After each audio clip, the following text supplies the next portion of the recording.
नमस्कार, मैं हूं चंद्रशेखर और आपका स्वागत करता हूं अपने इस नए चैनल जोश नेट जेआरएफ में। और जैसा कि मैंने कहा था कि अगली कड़ी में इस कविता को पूरा किया जाएगा।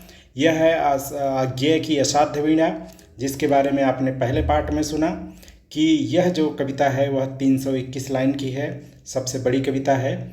और इसके बाद इसका जो प्रकाशन हुआ था आंगन के पार द्वार संग्रह में, जिसके लिए कि इनको साहित्य अकेडमी पुरस्कार मिला था 1961 में। मतलब इस आंगन के पार द्वार जो कविता संग्रह है इसमें यह है, और इस संग्रह के लिए उनको साहित्य अकेडमी 1961 में मिला था। और यह जो पूरी की पूरी कविता है यह एक चीनी जापानी ओकाकुरा नाम के चीनी जापानी लेखक हैं। चीनी जापानी इसलिए बोला जा रहा है कि वह चीन और जापान दोनों से थे। जापान का आपको पता ही होगा कि उपनिवेश एक समय चीन रह चुका है, तो इस हेतु इसलिए ऐसा कहा जाता है चीनी जापानी। और यह मूलतः जापान के थे, लेकिन चीन का भी आ सकता है क्योंकि चीन से भी बिलोंग करते थे। तो इनकी एक पुस्तक थी द बुक ऑफ टी, जिसका कि एक कविता थी, ठीक है। तो वहाँ से उस कविता को क्या किया था, उसको भारतीयकरण उसका किया गया। भारतीय संस्कृति के मिथकों को लेके एक महान कविता की रचना की गई। जो असाध्य बीड़ा केवल बीड़ा ही नहीं है, यह एक जीवन का भी संगीत है, ठीक है। जीवन को यहाँ पे प्रतीकात्मक कविता होने के कारण असाध्य वीणा का मतलब है जो जीवन है उसको असाध्य वीणा मान के चला गया है, और उसको कैसे साधा जाए वही इसमें मुख्य इसका कथ्य है। तो चलिए कल से आगे पढ़ते हैं और शुरू करते हैं। तो बड़ी ही शानदार कविता है, और इस जो अज्ञेय हैं वो मुझे खासकर शेखर एक जीवनी के लिए मुझे बहुत अच्छे लगते हैं। मैंने वह उपन्यास पढ़ा है, दोनों पार्ट, तो इनका हर एक चीज़। और अज्ञेय के बारे में कुछ स्पेशल चीज़ें ये हैं कि इनके ऊपर बौद्ध दर्शन का भी प्रभाव था। तो इस कविता में भी बौद्ध दर्शन का बहुत बड़ा प्रभाव है, ठीक है। तो उसका भी आपको दर्शन यदा कदा मिलता रहेगा। अब देखिए आगे चलते हैं। राजमुकुट सहसा हल्का हो गया, मतलब ये पास यहाँ।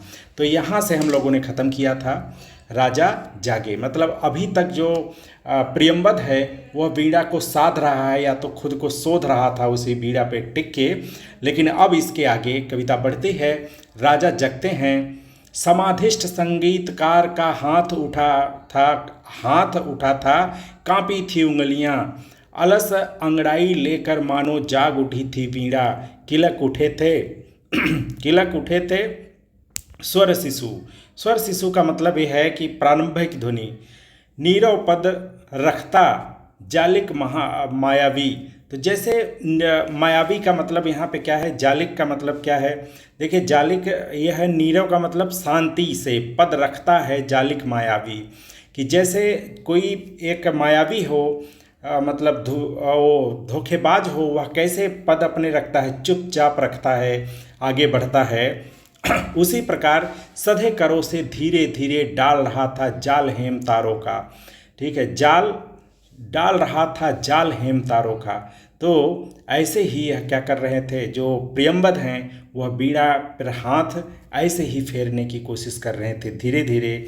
यहाँ पे हेम तारों का मतलब है कि जो जैसे ओस गिरती है और वह जम जाए, ठीक है, तो उसको हेम तारों का जाल यहाँ पे बोला है, ठीक है। कोहरा जैसे जम जाता है नीचे आके, तो ऐसे ही उसी पे मतलब धीरे धीरे उनका हाथ चल रहा है। मतलब बीड़ा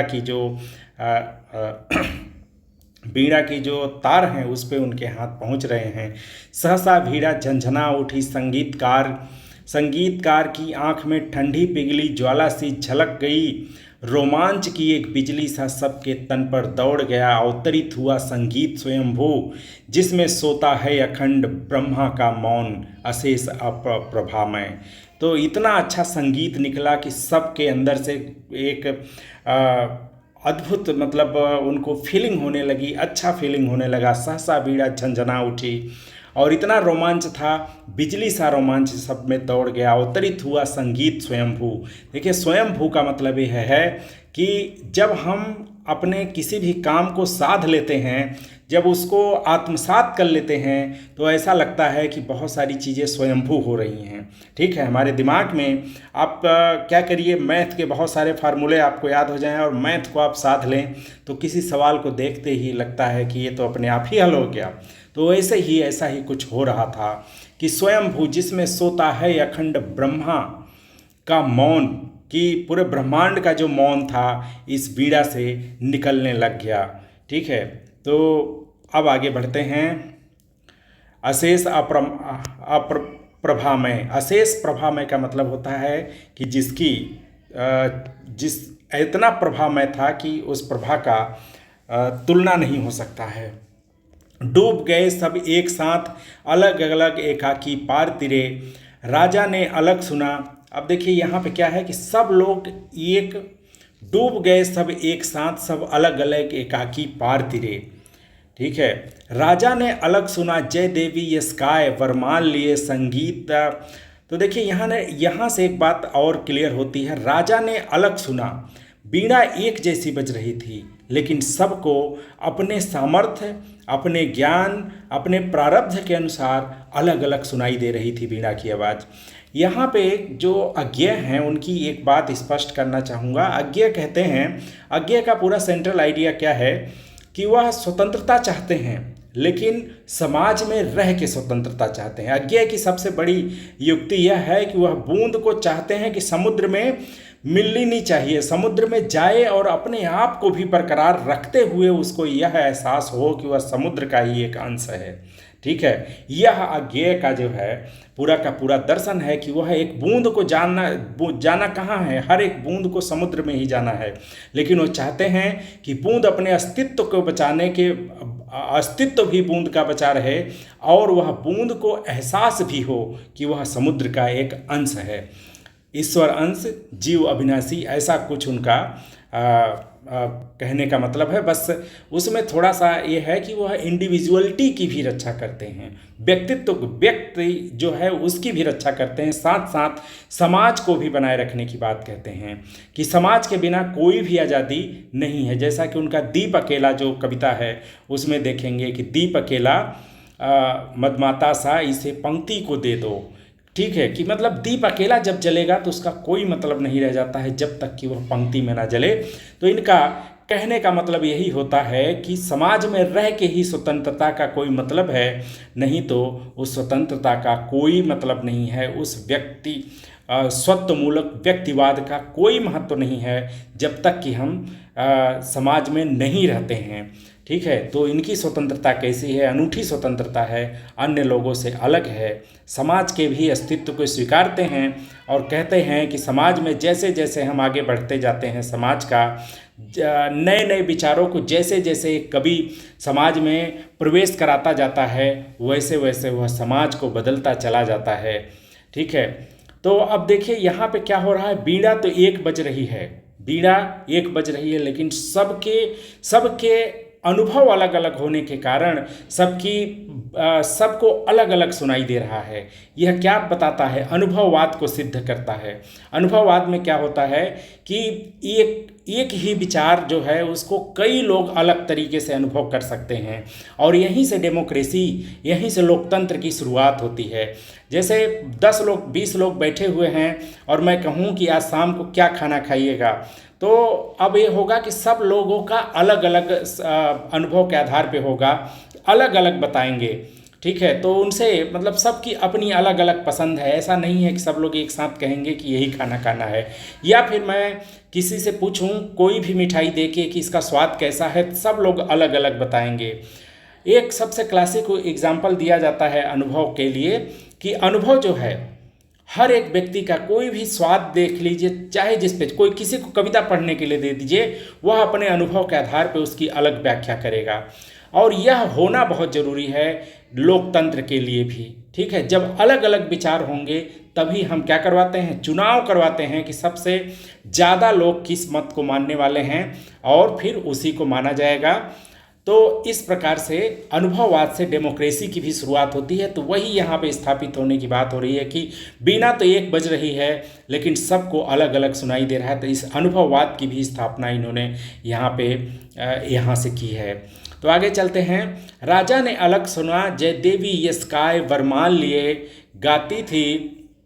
गाती थी मंगल गीत, दुदुम्भी दूर कहीं बजती थी। उनको अपने कौन से दिन याद आ रहे हैं? मंगल गीत, वरमाल लिए, ये सारी चीज़ें याद आ रही हैं जिसको कि वो भूल गए होंगे। राजमुकुट सहसा हल्का हो गया। ये देखिए, राजमुकुट अहंकार का प्रतीक होता है। और जब बीड़ा की ध्वनि इन्होंने सुनी तो इनका क्या हो गया? सहसा हल्का हो गया राजमुकुट, मानो फूल शिरीष का। शिरीष का फूल मतलब कपास का जैसा एक फूल होता है, बहुत हल्का होता है, तो इसीलिए उसको शिरीष का फूल बोलते हैं। इससे महदकांक्षा, द्वेष, चाटुता, ये सभी पुराने लुगड़े से झर गए, निखर आया जीवन का कांचन।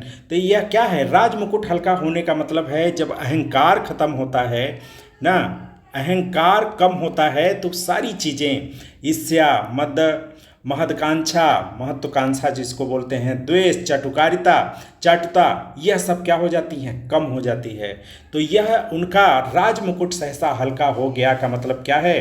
कि अहंकार उनका खत्म हो गया है। देखिए दोस्तों, कविता, साहित्य क्या करता है? साहित्य एक चीज़ करता है, हमारे हृदय का विरेचन करता है ना। एक पुराने समय में जब पंचतंत्र वगैरह की कहानियाँ होती थी, उसको पढ़ने के बाद एक मोरल हमें प्राप्त होता था। लेकिन आज की कहानियाँ यथार्थ बताती हैं, यथार्थ से रूबरू करवा देती हैं और आदमी व्यथित हो जाता है। व्यथित होने के बाद उसके अंदर एक विरेचन की जागृति होती है। विरेचन का मतलब होता है शुद्धिकरण।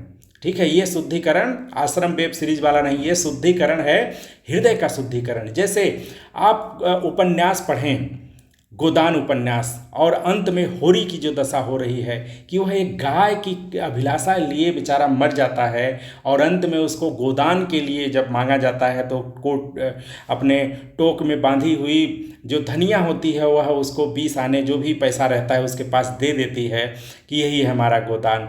यह पढ़ के आप जब द्रवित हो जाएंगे, जब द्रवित होते हैं हम, तो हमारा क्या हो जाता है? विरेचन हो जाता है। तो ऐसे ही बीड़ा की आवाज़ को सुन के राजमुकुट सहसा हल्का हो गया, मानो शिरीष का फूल हो गया। इससे महत्वाकांक्षा, द्वेष, चाटुता, सभी पुराने लुगड़े से झर गए, निखर आया जीवन कांचन, धर्म भाव से जिसे निछावर वह कर देगा। ठीक है, अब यह क्या होगा? ये इनका विरेचन हो गया है, तो ऐसे भाव नहीं आ रहे हैं। ठीक है, तो यह विरेचन का सिद्धांत है। आगे किसी चैप्टर में हम लोग पढ़ेंगे। रानी ने अलग सुना। रानी को क्या सुनाई दे रहा है? छठती बदली में एक कौंध कह गई, तुम्हारे ए मणिमारक, कंठहार, पटवस्त्र, मेखला, किंकिंगड़ी। तो यह देखिए गहनों के नाम है। मणिमाखर, कंठहार जो यहाँ पहना जाता है गले में, पटवस्त्र, मेखला यह करधनी होती है जो कमर पे पहनी जाती है। सब अंधकार के कण हैं, ये आलोक एक है, प्यार अनन्य, इसी की विद्युलता घेरती रहती है रस भाव मेघ को। तो क्या कह रहे हैं कि ये जो तुम लोगों ने, उनको ऐसा सुनाई दे रहा है कि जो उनको क्योंकि गहनों से बहुत प्यार था तो उसको बोल रही हैं, और मतलब ये उनको ऐसा लगा कि यह सब अंधकार का प्रतीक है। ठीक है, जैसे आप जब भी कोई ऐसी फिल्म, इमोशनल फिल्म देखते हैं या फिर संगीत सुन रहे हो, ऐसा इमोशनल दिव्य संगीत जो आपके हृदय में एकदम घुसता चला जाए, तो आपने जो जो गलतियां की होंगी वहीं मन ही मन उस व्यक्ति से माफ़ी मांग रहे होंगे, क्योंकि वह गलती आपके सामने आके आपके व्यक्तित्व को कुदेर देगी। ठीक है, कि ये सब तो गलतियाँ हैं ही, ये सब व्यक्तित्व के हमारे पिछड़े हुए चीज़ें हैं, तो उससे क्या हमें लगने लगता है कि हाँ यह मेरी गलती थी। तो संगीत का, कविता का, साहित्य का इतना बड़ा हमारे जीवन में महत्व है कि यह हमें विरेचित कर देती है। और इसीलिए साहित्य क्या करता है? व्यक्ति को महान बना देता है, महान सफल बना देता है। यह सफलता उसके व्यक्तित्व की दृष्टि से देखी जा रही है। सफलता उसको कमाई या फिर पैसे की हेतु से नहीं, उसको मनुष्य बनने के अंदाज तरफ से देखी जा रही है। तो यही हो गया कि रानी को अलग सुनाई दे रहा है कि यह सब अंधकार के कण हैं जो उसके गहने हैं। उनको क्या लग रहा है? अंधकार के कण हैं। आलोक है प्यार अनन्य, उसी की विद्युलता घेरती रहती है रसभार मेघ को। ठीक है, यही जो प्रेम है, यही बादल को क्या करता है? धरती से प्रेम उसको बार बार लाता है धरती पे। खैर, थिरक उठी छाती पर, उसमें छिप कर सो जाती है आश्वास सहज विश्वास भरी रानी। तो यह सब जब उनको भान होता है तो उनको क्या होता है? उनको अंदर भी विरेचन होता है और वह भी आश्वस्त हो जाती हैं, सहज विश्वास से भर जाती हैं। उस एक प्यार को साधेगी और फिर उनको एहसास होता है कि अब प्रेम ही जीवन में महत्व रखेगा। ये सब कहने वगैरह ये सब तो क्या हैं? अंधकार के कण हैं। सबने भी अलग अलग संगीत सुना, सबने भी अलग अलग संगीत सुना। इसको वह कृपा वाक्य था प्रभुओं का, उसको आतंक मुक्ति का आश्वासन। तो किसी को क्या हो रहा था? सबने अलग अलग संगीत सुना है। वह कृपा वाक्य था प्रभुओं का। किसी को प्रभुओं का कृपा वाक्य सुनाई दिया जो ईश्वर हैं, और किसी को आतंक मुक्ति का आश्वासन। इसको वह भरी तिजोरी में सोने की खनक, और जो पैसा चाह रहा है, जो माया चाह रहा है, उसको माया की खनक भी दिखाई दे रही है इस संगीत से। ठीक है, बटुली में बहुत दिनों के बाद अन्न की सौंधी खुशबू खुदबुद।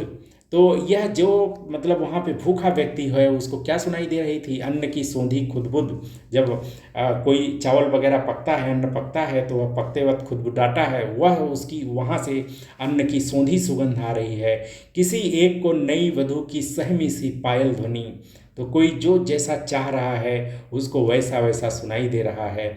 किसी को दूसरे के शिष्य को किलकारी, एक किसी को जाल में फंसी मछली की तड़पन, एक अपर को चहक मुक्त नभ में उड़ती चिड़िया की, एक तीसरे को मंडी की ठेलम ठेल ग्राहकों की स्पर्धा भरी बोलियां, चौथे को मंदिर की ताल युक्त घंटा ध्वनि, और पांचवें के लोहे पर सधे हथौड़े की समचोटें, और छठे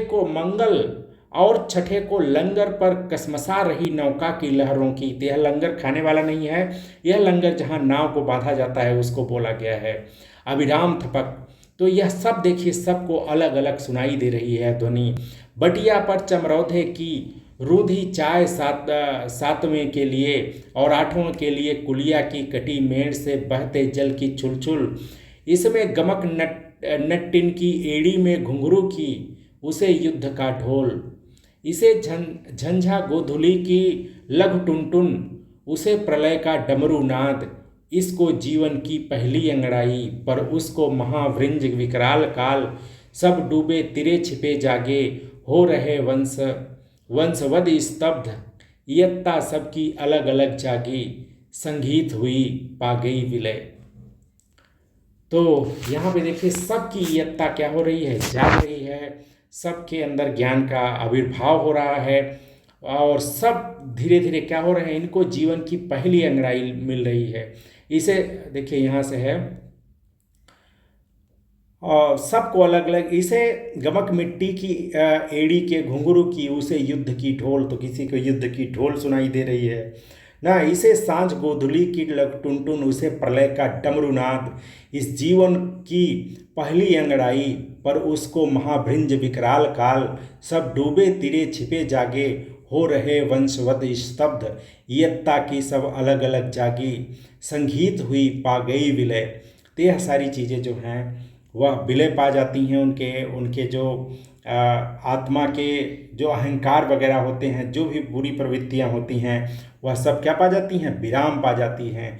बीड़ा फिर मूक हो गई। इतने शानदार बजने के बाद कि सबको अलग अलग सुनाई दे, फिर से बीड़ा मूक हो गई।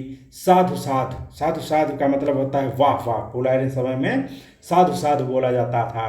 राजा सिंहासन से उतरे, रानी ने अर्पित की सतलड़ी माल। जनता विह्वल का उठी धन्य है स्वरजित धन्य धन्य। तो सब जो प्रेमबद्ध हैं उनको धन्य धन्य कह रहे हैं चारों तरफ से। संगीतकार बीड़ा को धीरे से नीचे रख ढक मानो, गोदी में सोए शिश को पालने डालकर मुग्धा माँ। हट जाए डीह से दुलराती, उठ खड़ा हुआ बढ़ते राजा का हाथ उठा करता आवर्जन। बोला श्रेय कुछ नहीं मेरा, श्रेय कुछ नहीं मेरा। प्रियंवद क्या कह रहे हैं? जब सब जय जयकार करने लगे तो वह बोले श्रेय नहीं कुछ मेरा, मैं तो डूब गया था स्वयं शून्य में, बीड़ा के माध्यम से अपने को मैंने सब कुछ को सौंप दिया था। सुना आपने जो वह मेरा नहीं, न बीड़ा का था वह तो सब कुछ की तथता थी महाशून्य। ठीक है, वह महामौन अविभाज्य अनाप्त। तो देखिए ये वह महामौन, मतलब मौन की यहाँ पे बात कर रहे हैं, ब्रह्मांड की बात कर रहे हैं। अविभाज्य जिसको कि विभाजित न किया जा सके, अनाप्त जिसको नापा ना जा सके, अद्रवित अप्रमेय जिसका कोई प्रमाण न दिया जा सके। ठीक है, जो शब्दहीन सब में गाता है। तो कह रहे हैं कि न यह गीत मेरा ही था और न ही यह गीत वीणा का था, न वीणा का था। यह गीत किसका था? उस ब्रह्म का, उस परम सत्ता का जो कि सब जगह विद्यमान है। वह सब कुछ की तथता थी, वह तो सब कुछ की तथता थी महाशून्य। वह महामौन अविभाज्य अनाप्त अद्रवित अप्रमेय जो शब्दहीन सब में गाता है। नमस्कार कर मुड़ा प्रियंवद केस कांबली, लेकर कंबल गेह गुफा को चला गया। उठ गई सभा सब अपने अपने काम लग गए, युग पलट गया। प्रिय पाठक यों मेरी वाणी भी मौन हुई। तो यह बड़ी शानदार कविता थी कि यहाँ से युग बदल गया है।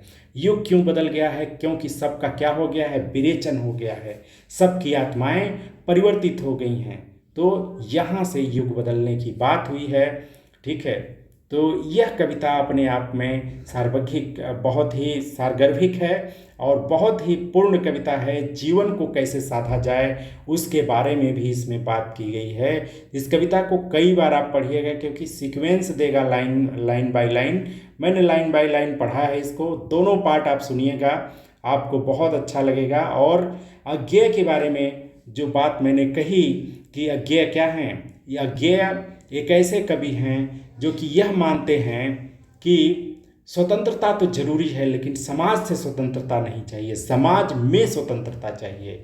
इस बात को याद रखेंगे तो इनकी बहुत सारी कविताएं आपको बहुत अच्छी लगेंगी। याद करने की ज़रूरत नहीं है, बार बार इसको क्या करना है, पढ़ना है, जिससे कि इसमें सीक्वेंस पता रहे और किन किन चीज़ों का जिक्र आया हुआ है उन सब चीज़ों का इसमें विवरण दिया गया है। इसको पढ़ेंगे तो फिर अच्छे से हो जाएगा। तो आप सभी को धन्यवाद, नमस्कार।